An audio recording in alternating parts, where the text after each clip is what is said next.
This isn't a video forum. It's a shame, because if it was, people could just look at your face and we could just go to the next story. Yeah. Look, give me all your health data from my big, juicy global database, and I'll tell you to exercise more and eat better. What can go wrong with that? Hello and welcome to Pulse, your podcast delving into all things health, innovation, digital and data, proudly brought to you by Pulse IT News. This is our Hot Topics show, and I'm your host, Louise Shaper. And I'm your other host, George Margellis. George, it's good to see you online this time, although I love in person with you as well. It was fun hanging out with you in Perth. Yeah, it has been a fun fortnight. It's great to catch up with people at a real live conference in Perth, and that was a really good event, I thought. Yeah, RACMA did a really good job, the College of Medical Administrators Conference, for those who aren't familiar with the acronym. I thought Francis and Lisa did a great job of putting together a program. They did actually have a strong digital health focus at this event, which is a significant advance for the college because there hasn't really been as focused on the digital components. They had a really good combination of people. And to their credit, they also made it a hybrid event. So those people who couldn't make it over to Perth, a lot of people logged on remotely, and I actually bumped into a few people during the week at the primary care conference here in Sydney who said they had attended remotely. It's a really good opportunity. You just reminded me, actually. Sorry, I got a couple of emails from people who were watching my talk and asked for the slides, and I just realised I have not sent them. So my apologies if you're listening, although hopefully by the time you're listening, I would have got my act together and actually sent you the slides. So I will do that. And I do have to say, your presentation went down really well. I think you covered some really important concepts there about how we as an industry need to understand our role in this world of AI. And I think that was a really good presentation. Thanks, George. And of course, my family was so excited to see you. My sister, before the event, was like, oh, yeah, we're looking forward to coming. Oh, hang on, George is going to be there. Like, I get to meet George. She was so excited. I have to admit, it was one of the highlights of the event, meeting the rest of your whole family. And they were super excited to be there, which was great. So that was really good. But then I guess you were on a plane soon after to New Zealand. I was in 4 cities in 1 week: Perth, Wellington, New Zealand, Sydney and Melbourne. So I'm home this coming week, and I'm like, what am I going to do? I have to ring Qantas. Don't worry, I'm okay. You won't see me this week. But no, it's been good. And Wellington was excellent, although the weather was crazy. The storms, the wind was so bad. Flights were cancelled. Even the locals, meaning from New Zealand, and it's a pretty small country. Yeah, some of them took longer to get there than it took me. I was pretty lucky because I happened to be flying, as it turned out, in between the really bad weather. The day I was walking across the conference, George, it's at the waterfront, and I was walking along this bridge, and it wasn't raining, but there was so much water in the air that had been pulled up from the ocean that I had to wear a raincoat. And I was walking across this bridge and I almost got blown off, and I was like, this was a really dumb idea. But I was like, I can't go, like, to go back, it's still going to the same distance now. So I just keep going. Hopefully someone finds me if I get blown into the ocean. And there was videos that went viral. Like, one poor woman was crying across the street and got blown into traffic while she was waiting at the traffic light. The wind was insane. I did see that video. Oh, you did? Yeah, I mean, I said it's obviously global warming and climate change has much to answer to. That's crazy. The event was really good. I was speaking at an event called CoLab, and it's put on by Awanui, which is New Zealand's largest pathology provider. But it's not just their conference. Like, their competitors are there, their suppliers are there, a whole bunch of scientists, pathologists, phlebotomists. So everybody was there. You would have loved it, George, because 1 minute it's this deep science talk where my little brain is like struggling to really learn as much as I can. And then there's, me talking about technology. And then there's other people talking about education for pathology sector and people doing really interesting work in veterinary science as well. So it was a really good mix. I really liked it. It was a lot of variety. Sounds good. Because, I mean, again, that's a good way of getting the whole ecosystem in the same place and having a detailed discussion about how we go forward. I think that's a great opportunity. Maybe we can learn something from our New Zealand colleagues. We tend to struggle with that in Australia. We tend to get either just senior executives or juniors people. We don't get them all in the same room. So yeah, it was really great. And you were at the primary care conference in Sydney? I did. I went to the Connected Primary Care Conference, which went into a lot of detail about how disconnected primary care is. Lots of interesting discussions around the challenges we face in primary care. We had people from various levels of government as well as from the industry.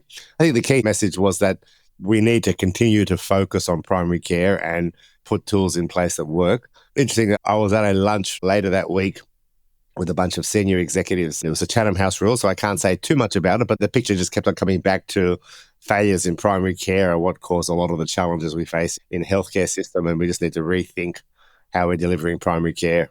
Digital has a role, but we also need to think about investment and the models of care. A couple of topics we're touching on today. Yeah. I mean, we talk about this a lot, don't we, on the pod? Should we get started on our hot topics for today? Let's go. Well, our first story today takes us into the world of digital health maturity assessments, which, believe it, everyone, don't worry, it's not a dry topic. It's actually pretty cool. Well, George and I can make it cool. So stick with me. Now, this matters, the world of digital health maturity assessments, it matters for every health system trying to figure out if you're actually making progress or not, and beyond just what the anecdotal data would tell you. So the Global Digital Health Partnership, or GDHP, they've just published a comprehensive framework for selecting digital health maturity assessments. Now, GDHP brings together governments from around the world, including Australia, to share best practices in digital health. And what they've done here is essentially create like a shopping guide for countries and organisations trying to work out which maturity model is right for them. Now, the framework emerged from a literature review. They identified 43 different digital health maturity models. And then I saw on LinkedIn, someone said, hey, what about the one we've done? So let's say there's 44, but there's 43 in that report. And then they surveyed 26 GDHP member countries about what they're actually using. And it turns out that the key to selecting a model really is local context. And George, I found it fascinating that most countries didn't start doing these assessments until 2021, after untold billions of dollars or pounds, wherever you might live, had already been spent. So the pandemic really was a catalyst for this. Look, I mean, to me, digital maturity really is quite a big thing. I describe it as a secret sauce that determines whether technology projects are actually successful. And a bit like standards, it's recognized as being important. That's why we have 43 different models. The thing is, we've been saying for decades that culture is one of the most important factors in determining success of these projects. And for me, digital maturity is a way of measuring that component of an organization's culture. I mean, without a culture that manages innovation and proper governance models around it, but also has the passion to innovate and improve, you can't get the success. The problem is, how do you measure that objectively? But I guess the digital maturity provides us a tool for measuring that, and also a tool for measuring its improvement. And as you highlighted, the goal of these measurements is to continue to improve the culture and the maturity of the organization to enable them to be more successful with their projects. With a lot of the maturity assessments that have been done in the past, a lot of it focused really not on maturity at all. It was actually a very immature way of thinking about maturity, which was actually, okay, these are all the technology systems that you need. Do you have them installed? Yes or no? And there's like a hierarchy of them. And I completely agree with you. What's most important is actually looking at the culture, user attitudes, adoption, quality improvement, and outcomes tracking. I mean, a lot of what we spoke to Joe McDonald about in our previous episode and the wasted billions of pounds could have been prevented if they looked better at incorporating quality improvement and outcomes tracking from the beginning and having those guardrails there. So there's a lot more to maturity than just what type of IT systems you have or not. And I guess that's the key thing when you look at the 5 meta domains they identify, and they note leadership, strategy, policy, and governance as the number one meta domain, because it's that drives the organization's culture, which leads to success. I mean, the tech side of it, and we heard in a lot of the reviews of large failed projects like the NP Fit project, was that it was a technology project, not a healthcare project. And digital maturity in the context of healthcare needs to be healthcare digital maturity, not just, do you have the right service? Do you have the right tech people in place? Do you have enough blue wire cabling floating around? Those things are important. They are a component. You can't do big tech projects without proper infrastructure and understanding of the technology.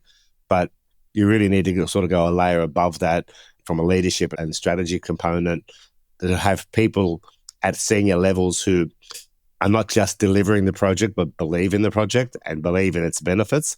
And you also need to take into account that maturity changes with time. So what was digital maturity in the beginning of the 2000s with these big tech projects is very different to what we consider now. We've learned a lot unfortunately through some fairly spectacular failures, that we need to have a better understanding of the organization's goals and means of delivering. Yeah, absolutely. Well, look, we will obviously put a link to the report in the show notes and encourage everyone to have a look at that. And so congratulations and a thank you to GDHP for this excellent resource. And I'd note especially the two leads in this work was Australia's Peter O'Halloran, friend of the Pulse Pod, and Tamara Sambul from Saudi, who led this work alongside Peter. So well done, guys. All right, George, from measuring digital health systems to something far more consumer-facing, Alphabet's life sciences subsidiary, Verily, has just launched a consumer app called Verily Me that promises to become your health concierge, health record aggregator, and AI health advisor all rolled into one. Now, this app pulls together your medical records from different providers and from your wearables. It interprets your lab results in plain language, and there's an AI assistant called Violet that you can ask personalized questions to, such as, when was my last flu vaccination? And can you suggest what questions I should ask at my next doctor appointment? The app will also suggest personalized preventative care measures based on your data, which gets reviewed by real-life clinicians. An all-encompassing health app for consumers is, of course, not new. The app stores are full of them. However, what is new here is that we're talking about deep data integration, personalized to you and with clinician input, not just AI. And it's all from a massive big tech player disrupting the market. Now, they have deep pockets, so they can make the app free. Yes, it is free.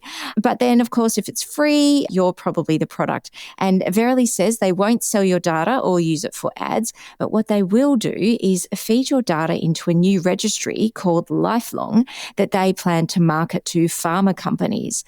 George, what do you think about that? This isn't a video forum. It's a shame, because if it was, people could just look at your face and we could just go to the next story. Yeah. Look, yes.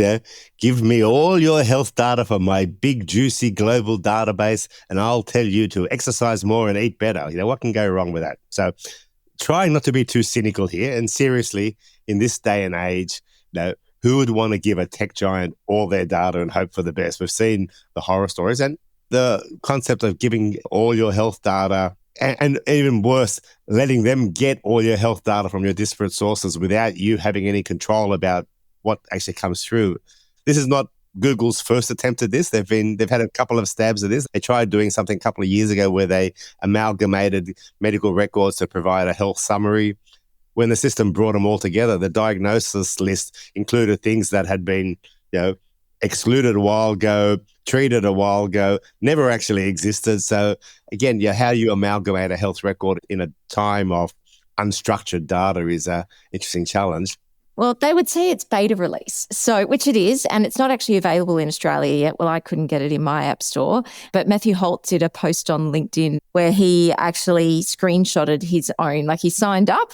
And how it works is that the reason that they can get access to all your data, and this is obviously in the American system, is because they work with a real life clinician or clinicians. So when you sign up, I believe you give the clinician, the company, but they're clinicians who work there, you give them approval to go and get your medical records. And they do that through the HIEs, through their information exchanges. And so Matthew said he was quite surprised at some of the things that this app had determined that he has, which is not true. And then they also missed some really important stuff because those service providers that he's used in the past aren't signed up to the HIE.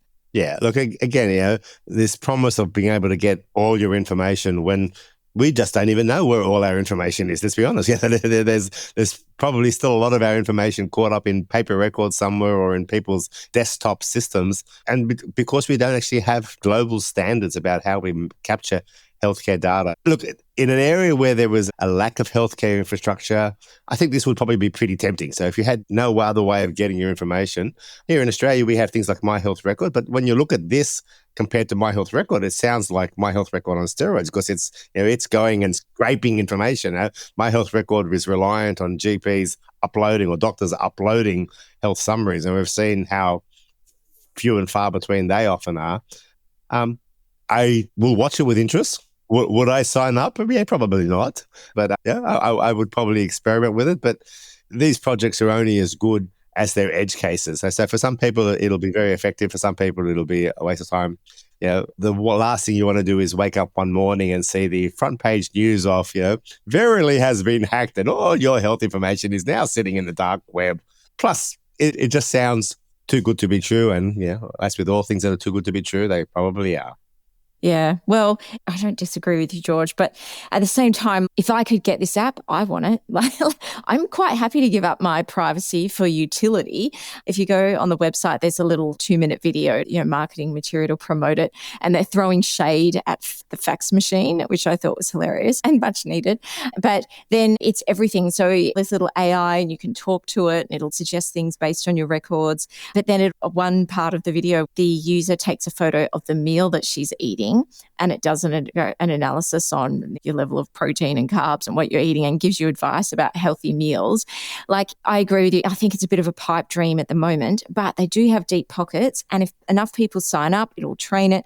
And if, let's say this is successful, we won't go into how we define success, but if enough people use it and it's successful, we've talked about this on the show before, George, about the significant disruption in the actual startup space. I mean, I worked for a startup which didn't get off the ground with their app, but literally Verily's video could have just replaced the name. They even had some of the same taglines that this startup was using, and there's a million more. And if you can get a free app and it does all of this stuff, you're not going to pay your membership subscriptions. So I do think over the coming years, the big tech players are really significantly going to disrupt the startup market where they started. Look, I think that's very true. I mean, potentially, if you can make this work, it disrupts healthcare significantly. Now, keeping in mind, if someone like you uses it, you're quite an informed consumer. You can look at it and work out what's right and what's wrong and probably play a role in refining it. The challenge is for those who are less health literate, they may not understand what's in the record. So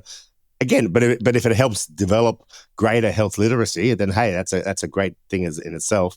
But you're right. I mean, the reality is once these big players come in, do they come in and bulldoze the market?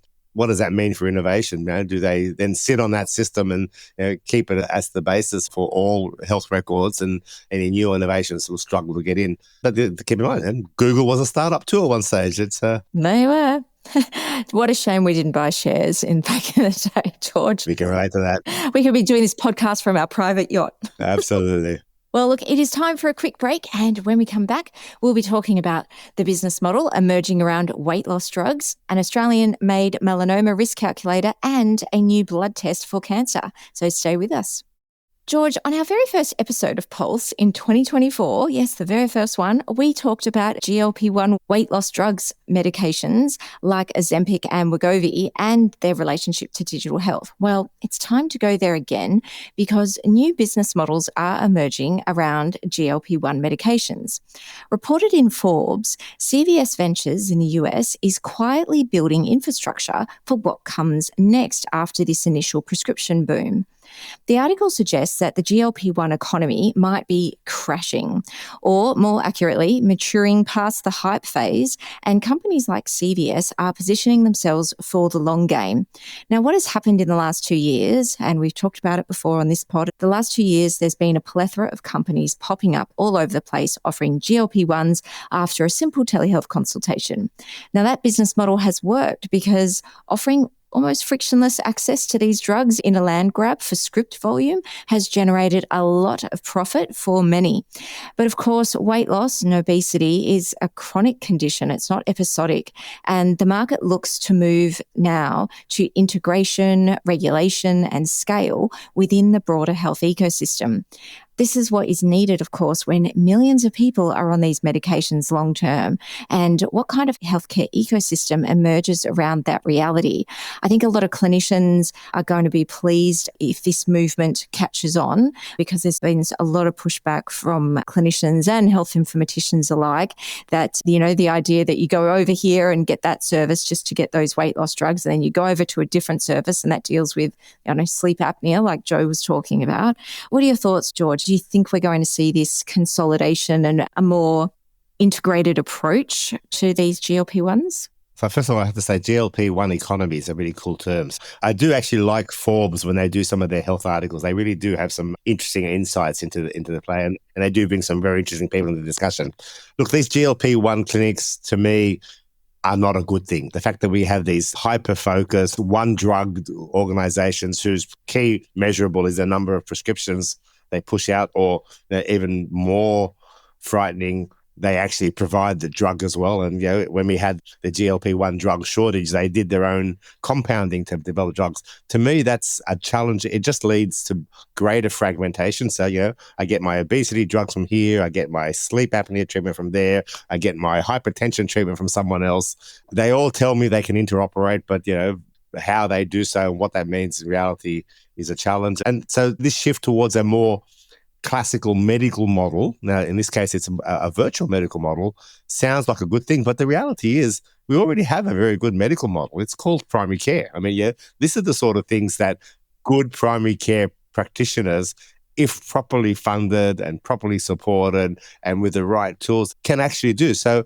why do we want to replace what is an effective system, which is now starting to use virtual tools as well? Because, again, the funding models prior did not allow them to use virtual tools, so they didn't use them. So I think it's really important that we see this pendulum swing back to a medical model, being a pendulum swing back to good primary care, as distinct from primary care that is focused on just delivering numbers. Now, we touched on our good friend Matthew Holt.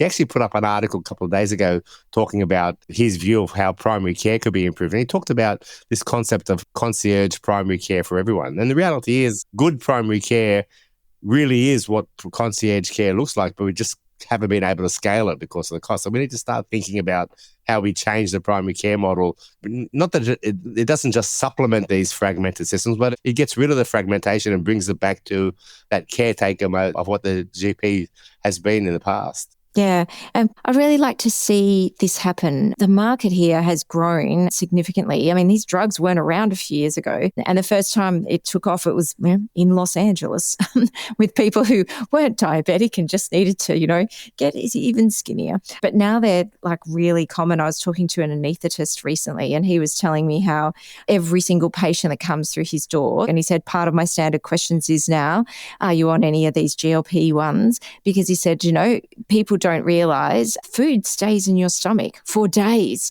And he's like, that's not good. For what I have to do is keep them alive under surgery. I need to know if there shouldn't be any food in their stomach. So this is becoming very, very commonplace everywhere now. And people are now microdosing GLP-1s as well. So I certainly think if there's business models that can be taking it back to a part of primary care, that is a good thing. And people will get much better outcomes, hopefully, as a result of that. Look, and there's no doubt, I mean, the data shows that these GLP-1s have significant benefits. I mean, they're not just for obesity, but things like fatty liver disease and sleep apnea. They have a role. They are a very important drug. Again, it's evolving. We're finding newer and better ways of delivering it. But the point you made about the anaesthetist, I mean, because they're getting them from a third party, which they don't necessarily consider to be part of their healthcare system, they may well not even mention it as part of their health record. Yeah. So we need to think about those sort of things. And we also need to take into account that they interact with other systems as well. I mean, they're not standalone drugs that sit in isolation. And the food emptying is one thing. I mean, but we've seen so many other potential complications. So, yeah, it's an interesting time. All right. Well, let's get to our next hot topic. But for this one, we are close to home with a very Australian innovation. As reported in Pulse IT, the QIMR Berghofer Medical Research Institute in Brisbane, they've upgraded their online melanoma risk calculator that can help you predict your risk of developing melanoma over the next 3 to 5 years. The tool uses 16 self-reported factors, things like your age, skin type, hair colour, sunspot history, your region of UV exposure. And this tool is freely available to the public. So it's for use by individuals or for clinicians. What I really love about this story is that it's taking population level risk factors and making them actionable for individuals right now, not in 10 years. And Australia, of course, we have one of the highest melanoma rates in the world. So a tool that helps people understand their personal risk could actually save lives. George, this feels like a precision public health in action story. What do you think? Look, I think it is definitely a good news story because melanoma is often defined as the curse of living in the best country in the world, in Australia, because we have the highest melanoma rates in the world. So providing better tools for diagnosis and treatment are essential. Australia's already got a great track record. We've seen the great work done here in Australia around the Australians of the year. A year or two ago were melanoma researchers, and we've done some amazing work in therapeutics. But the reality is, you need better diagnostics as well so you can catch these things early. And I think this is a great example of providing consumers, patients, call them what you like, empowering them to be able to play an active role in their own decision-making around melanoma. Now, keep in mind, this is not a diagnostic tool, it's a risk calculator. And we all know that the greatest risk of melanoma is sun exposure. So we still need to continue to do the great work that the Slip, Slop, Slap campaign and all the other campaigns have done to make sure people understand how to decrease the risk of melanoma. But providing tools that enable people to get a better assessment of their melanoma risk. The one potential drawback is if you've got something that you're not certain of, it is still better to go and get it properly diagnosed. So don't think about this as removing all risk of melanoma, but think about it as a way of evaluating your current risk and decreasing your risk going forward. Yeah, it's a really good idea. And George, I was listening to the science show on ABC earlier this year, and they were talking about how UV is so high in Australia, and the fact, in inverted commas, that the ozone hole is pretty much above Australia. And that's why. It turns out that is what I have been told and thought was true since I was a kid. No, apparently not. It's not about the ozone hole being above Australia. Apparently, the reason the UV is so much higher here and in New Zealand is because we're basically physically closer to the sun. Rather than when the Northern Hemisphere, when they're in summer, they're not as close to the sun as we are. And that's why it's worse here. Did you know that? Because that was news to me. Look, I had heard something along those lines. I didn't know it to that level of detail. But yeah, where we are in the world geographically places us on higher risk because of those issues. But it also gives us the unlimited sunlight we have and the fact that we have the greatest capacity to generate solar energy than any place in the world. So yeah, it's a fantastic place to live, but it does have its shortcomings. We also do have, 9 of the 10 most poisonous animals in the world as well. So yeah. Oh, no, not this. It's supposed to be helping tourism, George. People don't want to hear about our spiders and snakes. Yeah.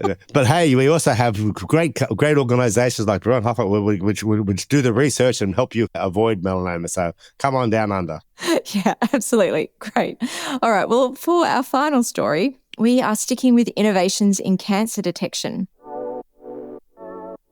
Now, our final story today takes us into one of the most ambitious areas of medical diagnostics, trying to catch cancer before symptoms even appear.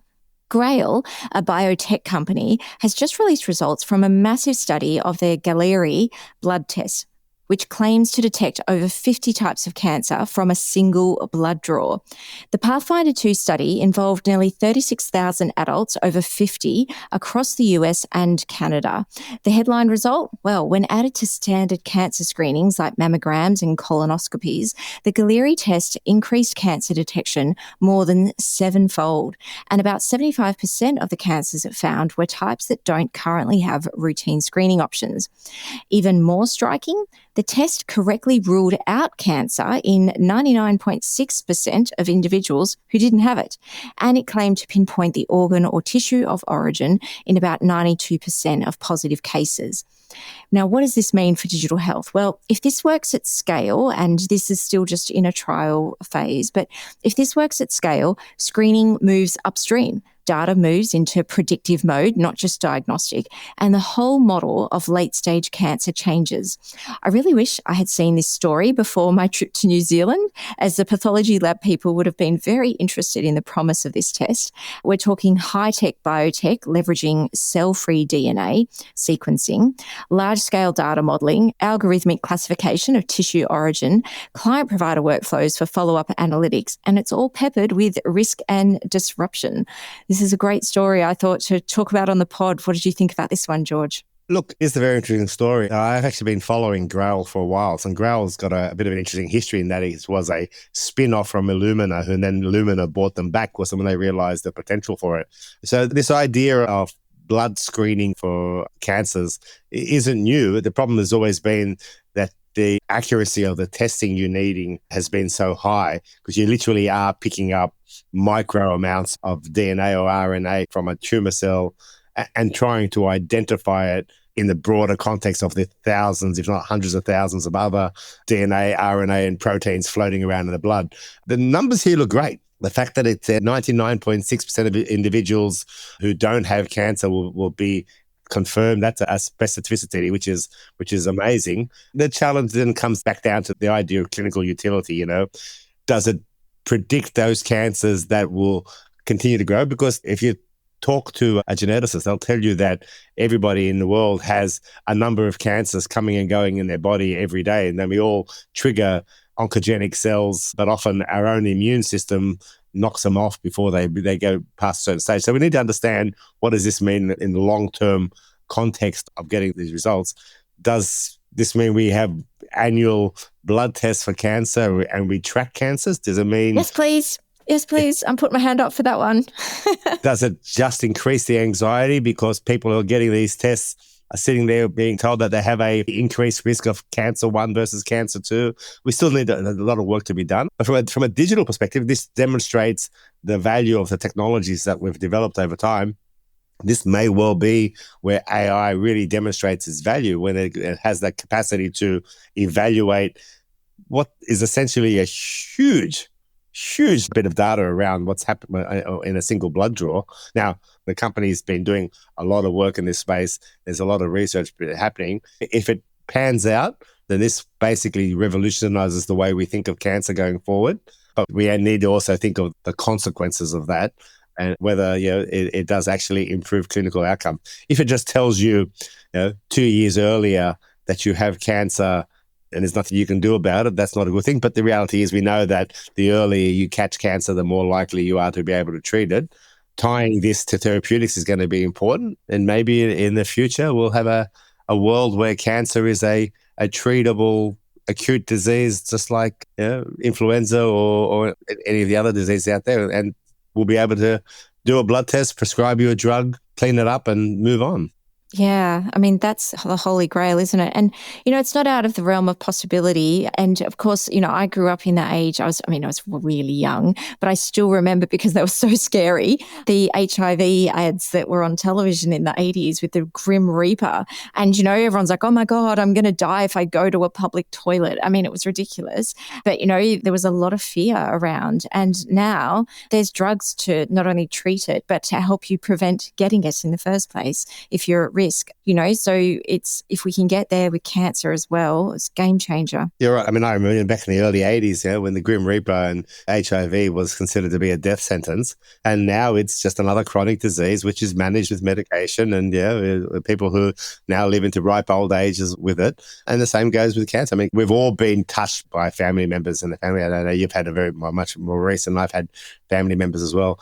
Everyone would love to see cancer conquered. I mean, Richard Nixon claimed it. He declared a war on cancer in the 1970s.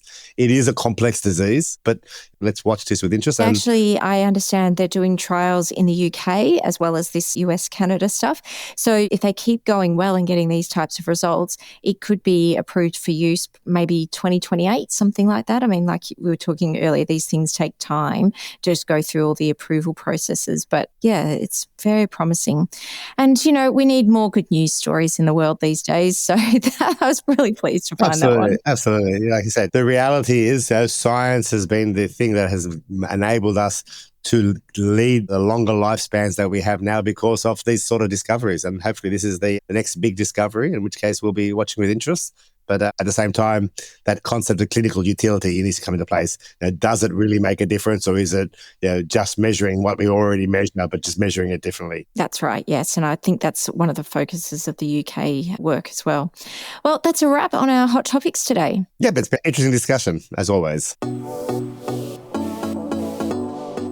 Oh, well, do you have any recommendations for the Pulse Potties today, George? I have to admit, I can't think of anything specifically. I mean, I've been spending the last few days preparing for my trip over to Riyadh. So hopefully when I come back from Riyadh, I'll have a better understanding of how billions and trillions of dollars are being invested, and maybe things like Grail will be one of the things they highlight. So I'll hopefully come back from Riyadh with a whole bunch of new recommendations. Oh, no, that'd be great. And I'll connect you up with some colleagues in Riyadh, George. There's something like 160,000 people at this conference. Is that true? I'm just like, what? Some bizarre number. That's what they're promoting. I won't try to count them all, but I'll let you know what it's like. The other thing is the convention center is like 60 kilometers out of town, and they've organized shuttle buses and whatever. Shuttles, yeah. I guess, where else do you put 160,000 people but in the middle of the desert? I mean, I don't know. I'll let you know what it's like when I come back. Oh, cool. All right. Well, I'll put you in contact with Steve and some other people I know over there. And yeah, you take maybe 2 pairs of comfortable shoes. Absolutely. Yeah. And yourself, any recommendations for our listeners? Oh, well, just one, which is just to highlight our previous episode, talking with Joe McDonald and his book. We have had a great response to that episode already, as well as I've been contacted by a number of people who are like, oh, how do we get Joe's book for free? So another plug, Joe has made his book free for a time being for Pulse listeners. So if you would like a copy of that, just let me know and I will send through a link. And yeah, it's really worthwhile listening. I can highly recommend it. The book is great and Joe is even better. That was one of the most fun interviews I've ever had. Yeah. All right, George. Well, enjoy your time in Riyadh until we meet again. Thank you. And yeah, if you could please read us out. So thank you for listening to Pulse, brought to you by Pulse IT News. Pulse is produced by Ivan Jurek of Octopod Productions. Thanks to Emily Mara for her support. Big thanks to everyone for listening. Make sure you subscribe, follow and rate us wherever you get your podcasts. And don't forget, you can visit pulseit.news to sign up for the e-newsletter and explore Pulse IT's massive digital archive. Send any feedback or topic suggestions to pulsepod@pulseit.news. We'd love to hear what's on your mind. Bye, everyone. See ya.